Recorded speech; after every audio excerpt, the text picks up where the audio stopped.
She's the girl who could turn the world on with her smile, whose familiar theme song assured, "You're gonna make it after all." After All is now the fitting title of her candid autobiography. There it is on your screen.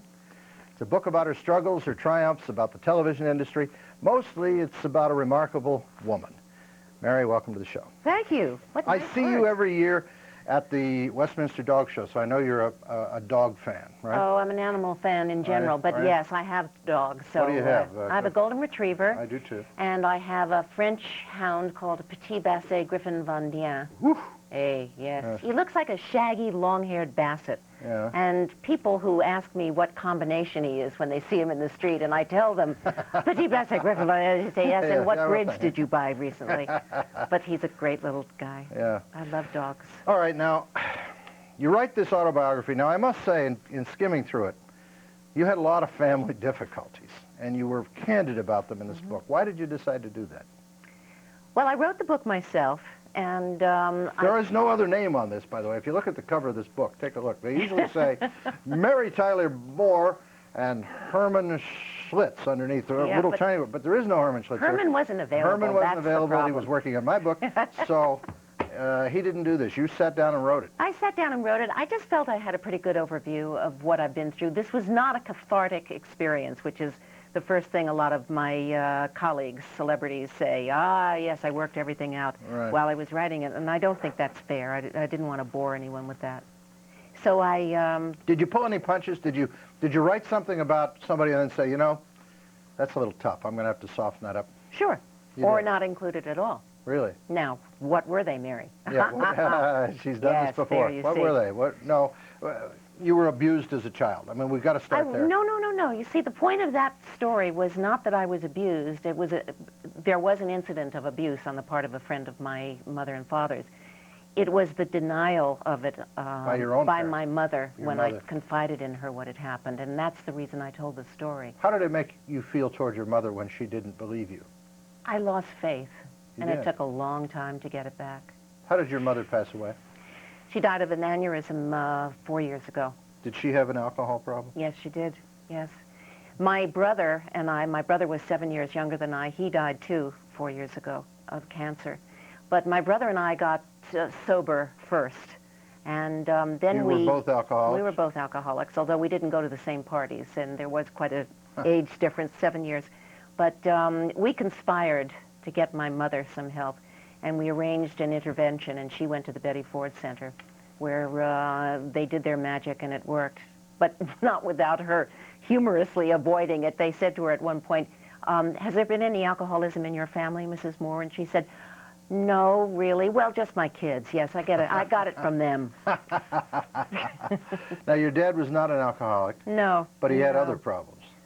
Don't we all? Yeah, I know. Yeah, I don't what's want to interesting single about this, Dad out, you know. But yes, he was a cantankerous, very curmudgeon handsome man. and There's a picture of him in there. Extremely handsome and superlative intellectually, well-read. He amuses himself with Plato and Socrates, and it's tough growing up in a house like that.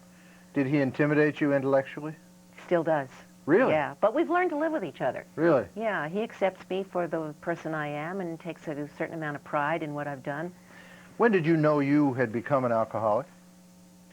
It's something that happened to me over a long period of time, and because I am a fairly well-educated and dignified person who is aware of how she is being received, it didn't really occur to me that I might have a real problem. Because to me, an alcoholic was somebody maybe like my mother who would take to her bed for days at a time, and my pattern was not like that. I drank at night.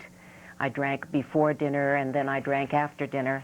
And it got well out of hand to the point where I couldn't remember the next day what had happened the night before. Mary, you had a lot of tragedy, and did you ever say to yourself, why me? I mean, why is it everybody in my family is, my dad's got a, you know, he's tough, my mom's drinking, my brother's dying of cancer, my son's... Yeah, I think growing up I was saying things like that, asking that question, and the more I talk to other people, the more I open myself to other people's problems, the more I realize that that is the case. Life is random, and it pretty much evens out, I think, at some point. you get a lot of good and you get a lot of bad, too. If you're lucky, if you expose yourself, you're going to get both of them. Did it push you toward or away from religion? How did you grow up as a religion? Well, I grew up in a mixed religious house. My father was a Catholic, a devout Catholic. My mother was Protestant. Interestingly, when she was 40, she converted to Catholicism and immediately got pregnant. So my mother and I were pregnant together. You're kidding. She gave birth to my sister 3 months before my son was born. My God. Yeah, but so I grew up not quite believing in Catholicism, which is hard for a kid anyway, you know, especially as you reach the teen years and you Very start rigid. dating and you are told that French kissing is a mortal sin, equal in punishment to murder. Only if you do it in France. I well, think. yeah. Anyplace else Or it's your like hair that. is real curly. Yeah, right. Were you very strict, or did you kind of break the rules as a teenager? No, I was pretty circumspect. You were? Yeah, I went to a Catholic girls' school, and the worst thing we ever did was occasionally sneak a cigarette, you know, or put lipstick on while we were in uniform after school. You know, that was really frowned When upon. did you finally go over the wall and say, hey, you know, that's enough of this stuff? When I married, which I did at 18, and my son was born when I was 19, and I knew that I wasn't going to just sit back and allow one pregnancy after another. And in the eyes of the Catholic Church then, and pretty much still now, that is unforgivable. You can't do that. Did all this tragedy move you to religion or away from it, or keep you where you were on religion? It has moved me toward a spiritualism, and because you mentioned life was random, and it occurred to me that I'm not, you know, metaphysically they say it isn't random, but... Well, but I think even if you believe in God, there are a lot of people who believe that still what happens to you on earth is out of God's hands.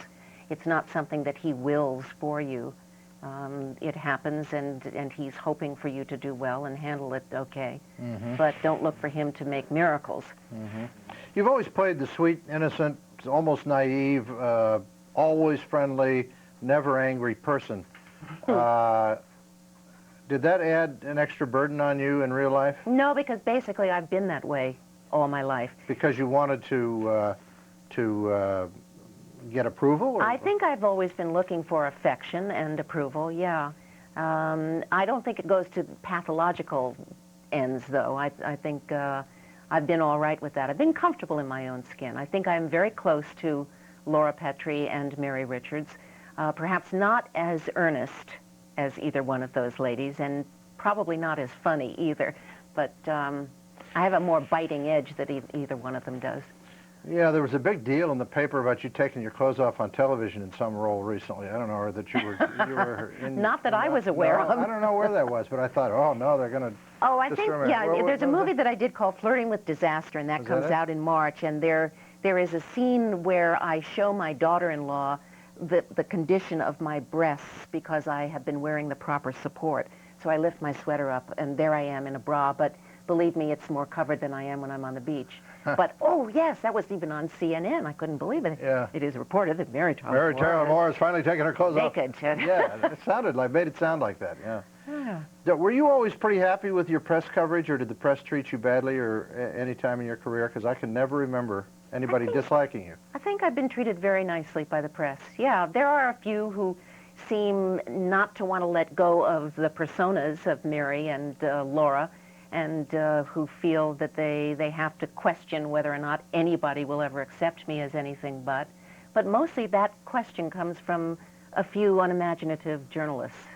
We have a phone call, but I'm not sure if we have time to get it in before the break. Do I have 1 minute? Take it. Florida, Chris, you're on the line with Mary Tyler Moore. No, we don't have time. We lost the call. We'll take it. Let me ask you this. Get it back up. We'll take it in a minute. Because you did those roles, people saw you as kind of a sitcom actress, but I saw you in Lincoln, in Gore Vidal's Lincoln. Yes. You were magnificent. Thank you. I know a lot about that period. I've read a lot about the Civil War, about Lincoln, about Mary Todd Lincoln, and so on. Yes. And she sort of gradually went into depression and craziness and went nuts, and she ended up in an institution, I think. Yes. How did you prepare for that? Where you got 30 seconds to... Well, I read a lot on her life, and I also was convinced that in her mind she was doing good. She was helping her husband. She was helping the people of the United States in Washington. by entertaining in the way royalty had in Europe. Okay, we're going to come back and talk a little more about that. Fine actress Mary Tyler Moore is with us. We'll be right back. If you have a question, you can give us a call. 1-800-988-TALK. What did you say was in the bottom shelf of the refrigerator? Who knows? If it's food, eat it. If it's a phone number, call it. Welcome back. She was worried about wearing the fur. That was the only thing that bothered yes, yeah. I am a pro-animal person, and I am very much against the wearing of furs.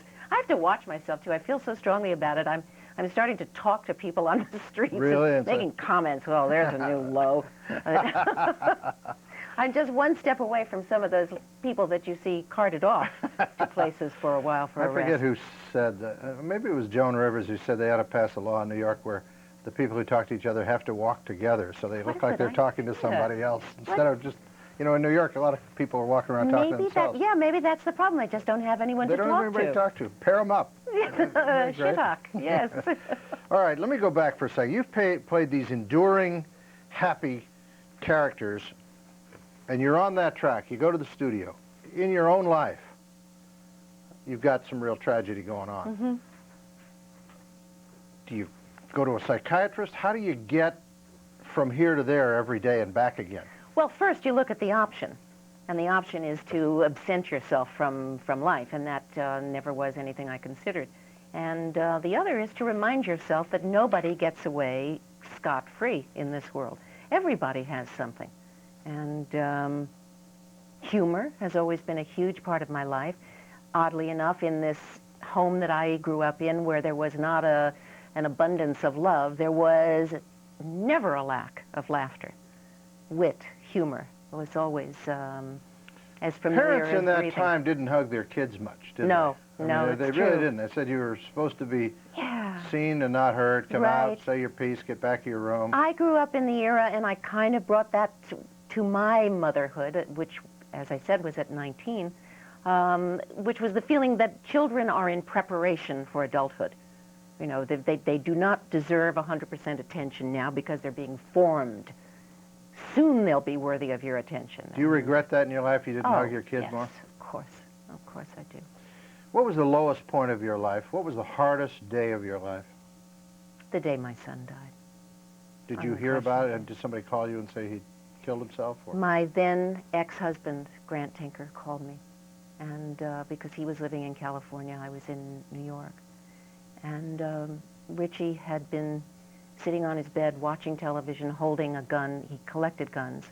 This gun has since been taken off the market because of its unpredictability. And it went off, and it killed him immediately. You do not think it was intentional? No, I don't.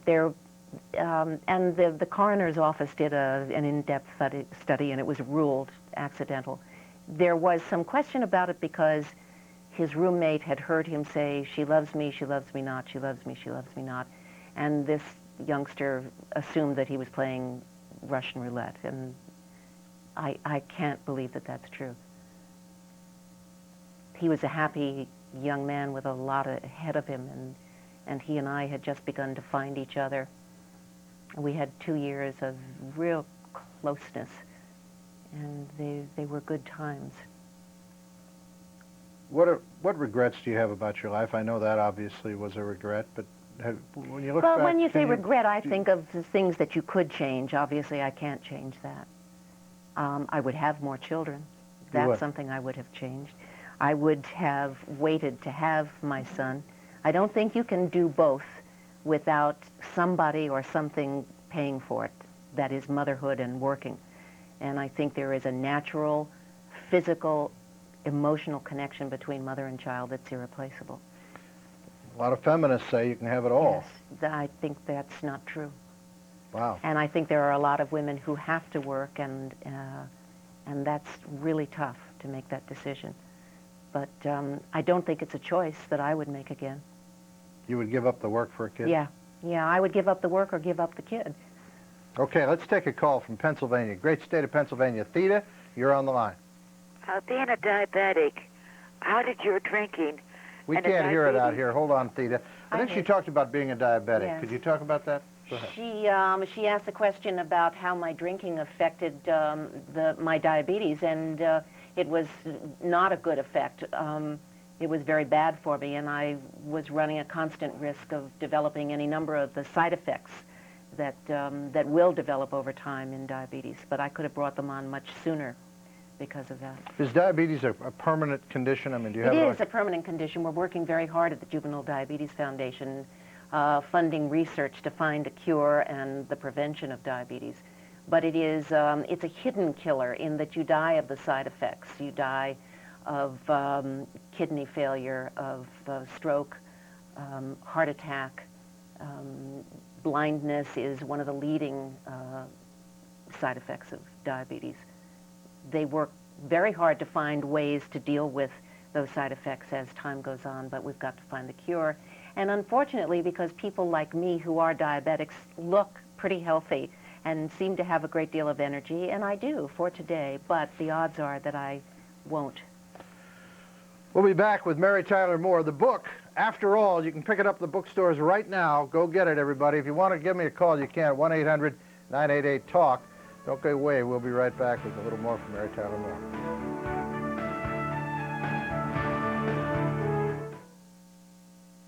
This is how they sit around and talk at the hospital, but we're not at the hospital now. You never came to the hospital. How do you know about the hospital? Now, you know that she did. She had the flu, and she couldn't come inside, but she came Yeah, to the well, she wouldn't hospital. have had any flu if Buck was in the hospital. She would have come if Buck was in the hospital. Buck never would have been in the hospital. That's enough. That is enough.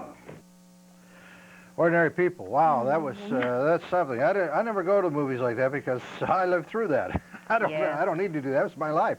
Yeah. That was. It's used as an educational tool by many psychologists and psychiatrists. It's used as a teaching tool. When we were in the break, we were talking about where we can see you again doing a film. What's coming up? It's called Stolen Memories, Secrets from the Rose Garden, and it's on the Family Channel this Wednesday at 8 o'clock.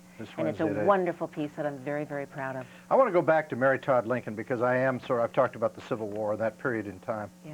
I'm interested in that because I remember a scene, I think where Lincoln points out the window and says, you see that building up on the hill? It was the new insane asylum they had built at that time, and said, that's where you're going to end up. Right.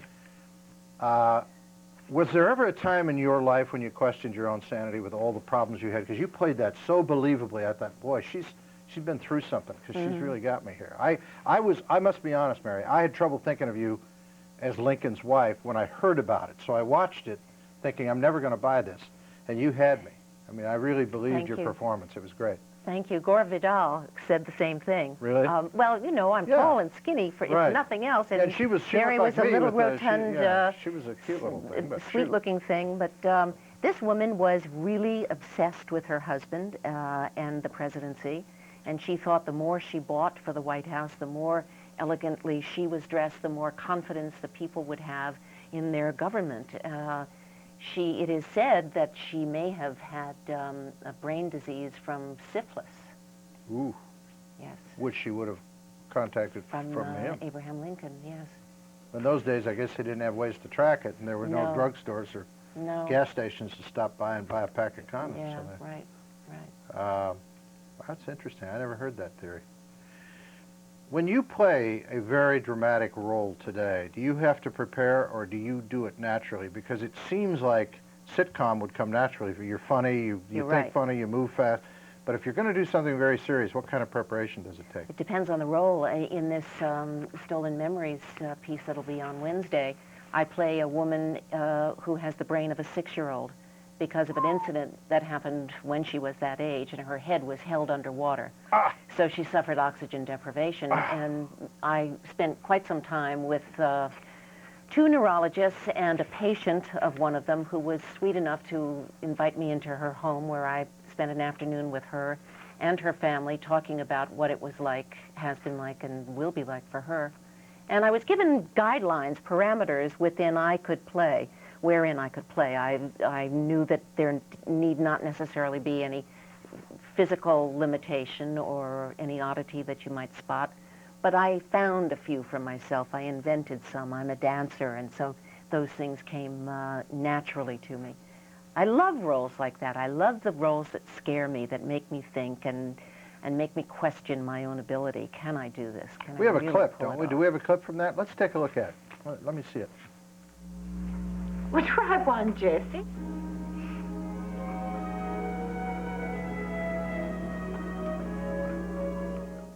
That is so much like a child. That is really... For me, something. the work there was just peeling away the layers that we add to ourselves as we grow older, all the self-censorship and getting rid of all of that. The best actress in the world is right inside me for being a 6-year-old. I've been there. I did it. I can't remember Just what I had to did, but I know remember I it. did, yeah. You're married to, this is the 3rd time. I know you were married to Grant Tinker. I know you were married once before.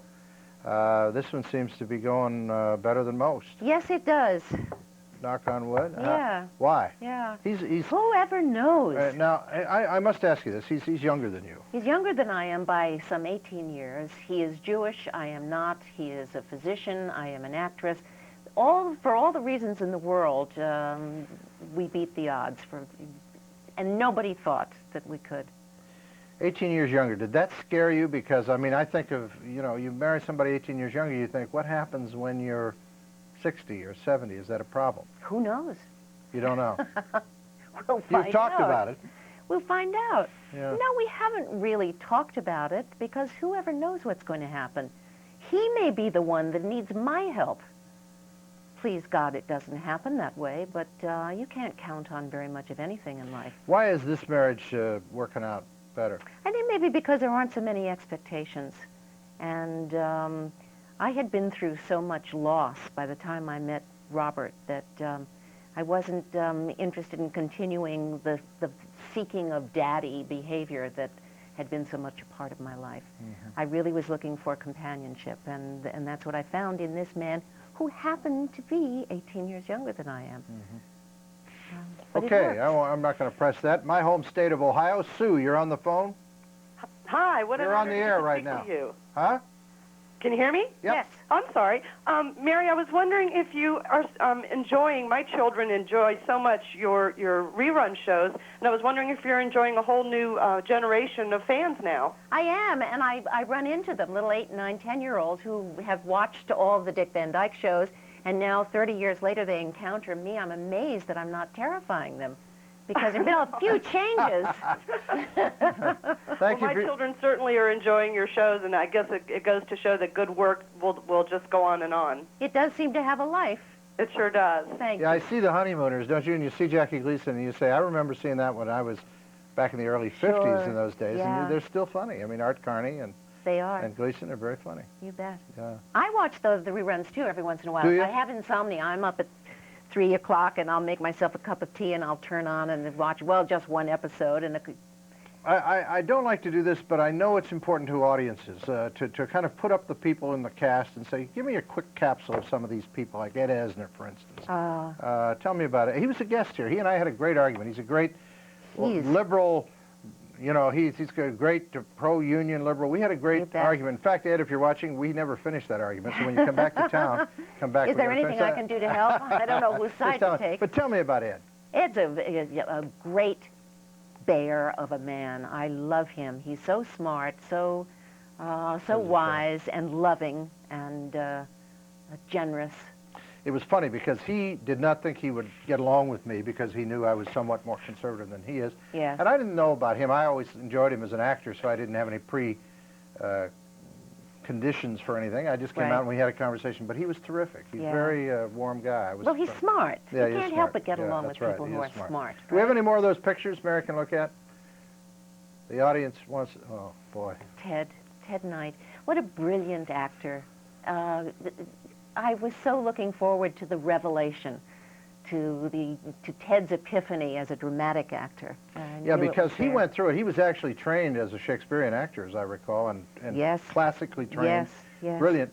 One of the funniest comedy actors that And such a sweet man, always wore his heart on his sleeve. Really? Ted was the only one who couldn't pretend when he came into work in the morning. How did he get that character? Did he... Well, I think... I mean, I've known guys sort of like that in local markets, but, you know, but not quite that I think he probably just watched some local news people and picked it up because that was the age of buffoonery, wasn't it? It sure was. There were an awful Yeah. lot of news readers who didn't know anything Didn't about know what was anything going about on it. in the newspaper, but looked good and sounded good. I've got a couple minutes left, and I want to talk about your book. After all, you can get this. Is a great picture in the back. I didn't see the picture in the back. Thank you. Now that's come on, come on, heads up here, cameraman. Look at this. This is a great shot. See it? Now that this is out, and it's been you haven't worked on it for a while. What did you leave out that you wish you had put in? Anything? Is there any piece of that you wish you'd have expanded on? Or? You know, I'd have to go through my notes, and I still have all those yellow legal papers that You I actually wrote with hand-wrote this pencil, book, and yes, hand wrote it. And I gave it, dictated it to my assistant, who then put it in the computer, and then I got to be very grown up about it from that point on. But it was just me in the chair and with the ottoman and the cup of tea and the pencil and paper. You remember all these people. How would you like people to remember you? You're going to be around for another 50 years doing this stuff, but someday they're going to look back at one of those episodes and say, gosh, she was really interesting. She was very likable. How would you, what would you like them to know about you as a person? That I'm fair, I think, and that I am considerate, and perhaps despite the fact that I seem to be a loner, I really do like people. Have you loved too much in your life or not enough? Probably not enough. Really? Yeah. Read the book. Okay. I'll read the book. You should read the book also. Here it is. After All, Mary Tyler Moore. Thanks, Mary. Thank you. I Okay. really enjoyed this. it too. Okay, stay with us because coming up next, an outspoken theater and film critic, John Simon. He's an interesting guy, very smart, so get out your dictionary. Stay with us.